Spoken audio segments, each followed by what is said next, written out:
लोग अभी तक जो है सर्दी के मौसम में भी दरबदर है। बलूचिस्तान में पसमानदगी हमारे सबसे ज़्यादा जो हमारी गवर्नमेंट है, तो अगर हुकूमत के वो ये आवाम के वोट से आते तो आज आवाम के जवाबदा होते, आज आवाम के दरमियान होते। यहाँ कई कत्ल के फैसले भी घंटों में हो जाते हैं।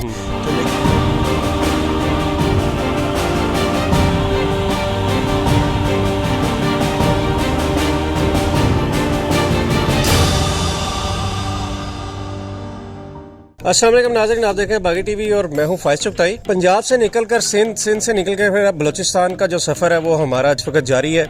मैं इस वक्त सिब्बी में मौजूद हूं। सिब्बी जो इलाका है, यानी कि पाकिस्तान का गर्म तरीन जो इलाका है, उसकी गर्मी से इसको पहचाना जाता है। उसके अलावा भी अगर आप देखें तो सिब्बी एक कदीम शहर है। तो अगर बात करें बलूचिस्तान की सूरत हाल की, तो अगर लोग ये समझें कि अगर बलूचिस्तान में सैलाब आया था तो ये गलत बात है।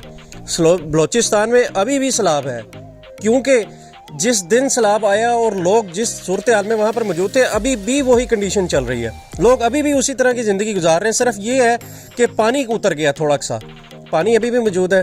तो इस सारी सूरत हाल के अंदर जो मैंने देखा है, मैंने तो बड़ी हद है 10 इलाके विजिट किए होंगे, लेकिन मेरे साथ इस टाइम सरदार साहब मौजूद हैं। सिब्बी से ताल्लुक़ है और बहुत बड़ी जो यहाँ की नामी ग्रामी शख्सियत है, सियासी शख्सियत भी हैं। इनसे बात करते हैं कि बलूचिस्तान की जो सूरत हाल है उसको अगर दूसरे पाकिस्तान के हिस्सों से देखें तो लोग बड़े अजीबो गरीब किस्म के हमारे अंदर ना चीज़ें पाई जाती हैं कि कोई हुकूमतों को कहता है, कोई सरदाराना निज़ाम को कहता है, कोई तालीम को कहता है। तो असल हक़ायक़ तो एक बलोच सरदार ही बता सकता है, या एक बलोच जो रहनुमा वही बता सकता है कि बलूचिस्तान की बेसिकली मसाइल क्या है। अस्सलाम वालेकुम सर। वालेकुम सलाम। क्या हाल है आपका? खैरियत से? आप खैरियत से? ठीक ठाक, शुक्र अल्लाह के करम। अच्छा, बलूचिस्तान की जो मजमूई तौर पर सूरत हाल है, इस पर क्या कहेंगे आप? देखिए, बलूचिस्तान आपके सामने, आप पसमानदगी आप देख रहे हैं, आप यहाँ एरियाज़ विज़िट कर रहे हैं। सुबह से हमने आपके साथ लोग भेजे, आपने सारे गांव देखे। तो मेरे ख्याल में फ्लड को कोई 8-10 महीने गुजरने को है, लेकिन लोग अभी तक स्टेबल नहीं हुए। लोग अभी तक जो है सर्दी के मौसम में भी दरबदर हैं और आपके सामने रोडों पे बेयार और मददगार पड़े हुए हैं। तो आपने ख़ुद ऑब्ज़र्व किया, बलूचिस्तान में पसमानदगी हमारे सबसे ज़्यादा जो हमारी गवर्नमेंट है, वो जो ख़ुद साख्ता और रातों रात बनाई हुई हुकूमत, एक रात में बैठ के जिस तरह इन्होंने हुकूमत बनाई, तो जो जिस तरह हमारा CM है, जो हमारा चीफ मिनिस्टर साहब है, जो सारा दिन सोता है, हमने लोगों के वो क्या कर लोगों को दर्द दुख आकर उनमें हिस्सा बनेगा, उनको बांटेगा। ज़ाहिर है जिस तरह की हुकूमत होगी तो उसी तरह उसका प्रोग्रेस होगा।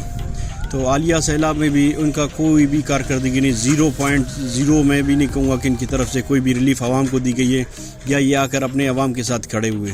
और सैलाब के अलावा भी आपके मीर जो साहब, मैं आपसे ये पूछना चाहता हूँ कि 70 साल गुजर चुके हैं, और अगर आप पंजाब और पाकिस्तान और पूरी दुनिया की बात करें, पूरी दुनिया से पाकिस्तान 100 साल पीछे है, और अगर आप बलूचिस्तान में आ जाए तो शायद ये पंजाब से 100 साल पीछे है। बिल्कुल। बेसिक किसको हम कसूरवार किसको कहें? हुकूमतें तो आती जा रही हैं, ज़ाहिरी बात है यहाँ की आवाम वोट दे के उन्हीं लोग को आगे लाते हैं। मसला कहाँ पर है? सर, मसला ये है कि हुकूमत, ये वोट से लोग नहीं आ रहे ना, ये सिलेक्टेड वही लोग हैं, जो कुछ गिने चुने लोग आ रहे हैं। तो अगर हुकूमत के वो ये आवाम के वोट से आते तो आज आवाम के जवाबदा होते, आज आवाम के दरमियान होते, आज इस मुसीबत की घड़ी में आवाम के दरमियान होते। आज आवाम के दरमियान शायद इसी वजह से नहीं, उनको पता है कि हमने आवाम को राज़ी करे ना करे, हमने आना है। तो इसके अलावा अब हमारा सबसे पसमानदगी की सबसे बड़ा वजह आपको पता है करप्शन है। जी बिल्कुल। इतना बलूचिस्तान करप्ट है, इतना करप्ट है। एशिया के भी आप सर्वेज वगैरह देखें, उसमें भी सबसे आगे बलूचिस्तान है। हमारे डेवलपमेंट स्कीम्स, हमारे रोडों पे आपको पता है 60% जो हमारा जो है पैसा जो है करप्शन से 60% ये कमीशनों में चला जाता है। 40% उस रोड भी बनाना है, उसने अपने लिए भी बचाना है, तो उसमें क्या काम होगा? अच्छा मीर साहब, एक तो ये जो करप्शन तो एक पूरे पाकिस्तान का एक बहुत बड़ा मसला बन चुका है ना, और ये अलमिया भी है हमारी कौम का, जो इस वक्त गिरावट की सूरत हाल बन चुकी है। एक ये भी जहन पाया जाता है कि बलूचिस्तान की ये जो सूरत हाल हो चुकी है, इसमें बलोच सरदार जो है उनका भी बहुत बड़ा किरदार है। इस बारे में आप क्या कहेंगे? देखिए, बलोच सरदारों को अगर ये ब्लेम करते हैं तो बलोच सरदार भी तो मतलब آپ کا جو عدالتی نظام کمزور ہے, آپ کا باقی نظام کمزور وہ ہیں جس کی وجہ سے لوگ جو جا کر اسی ٹرائبل سسٹم کو دوبارہ سپورٹ کر اس کو مضبوط کرتے ہیں. اگر آپ کے ادارے انصاف مہیا کرتے, آپ کا عدالتی نظام مضبوط ہوتا, لوگوں کو ان کے رائٹس ملتے, لوگوں کو ان کے بنیادی حق ملتے, تو کون سردار کے پیچھے جاتا؟ اگر چلیں ہم ان دونوں کا ہی کمپیریزن کر لیتے ہیں کہ چلو جیسے آپ نے بات کہی کہ ہمارا عدالتی نظام جو جوڈیشل سسٹم ہے وہ نہیں ٹھیک ہے, لوگوں کو انصاف نہیں ملتا یا لوگوں کو سہولیات نہیں ملتی جو ایک ریاست کی ذمہ داری ہوتی ہے, لیکن اگر سرداروں کے پاس لوگ آئے ہیں تو پھر بھی وہ اسی طرح کی صورتحال ہے. سر دیکھیے, ابھی آپ ایک فیصلے کے لیے, چھوٹے سے فیصلے کے لیے آپ چلے جاؤ گے بھی 20 سال 30 سال لوگ عدالتوں میں ذلیل و خوار ہیں. وہی فیصلے ہمارے پاس آتے ہیں یا یہاں کے جتنے بھی سرداروں کے پاس جاتے ہیں وہ منٹوں میں وہ مسئلے کو نپٹا دیتے ہیں. یہاں کئی قتل کے فیصلے بھی گھنٹوں میں ہو جاتے ہیں. تو لیکن وہی ایک چھوٹا سا بھی کوئی کیس ہو, اس میں بھی عدالت ان کو 10-20 سال لگا دیتی. اچھا, آپ کیا سمجھتے ہیں کہ بلوچستان کے مسائل اور یہاں کی جو عوام ہے اس کی زندگی کو, جو اس کی نارمل لائف ہے, اس کو کیسے اپ گریڈ کیا جائے گا؟ کوئی فارمولا بلوچستان کی عوام کے پاس بھی ہے کیا؟ دیکھیں, سب سے پہلے ہم نے اپنے یہ بلوچستان کے عوام کو شعور دینا ہوگا. جب لوگوں کے پاس شعور آئے گا, جب لوگوں کو پتہ چلے گا ان کے حقوق کیا ہیں, جب لوگوں کو پتہ چلے گا بحیثیت پاکستانی میرے حق اور حقوق کیا ہے, تو جب تک ہم لوگوں کو اویئر اور شعور نہیں دیں گے تب تک کچھ نہیں ہوگا. جب تک یہ لوگ اس کرپٹ, غلیظ, بدبودار نظام کے خلاف نہیں نکلیں گے تو ہم نے اس نظام کو پہلے بھی ہم نے 70 سال سے بھگت رہے ہیں, آگے بھی بھگتنا ہوگا. بالکل. جو اس وقت سردار صاحب سے بات ہوئی ہے, میر حضور جو بنگل جی ہمارے ساتھ موجود تھے.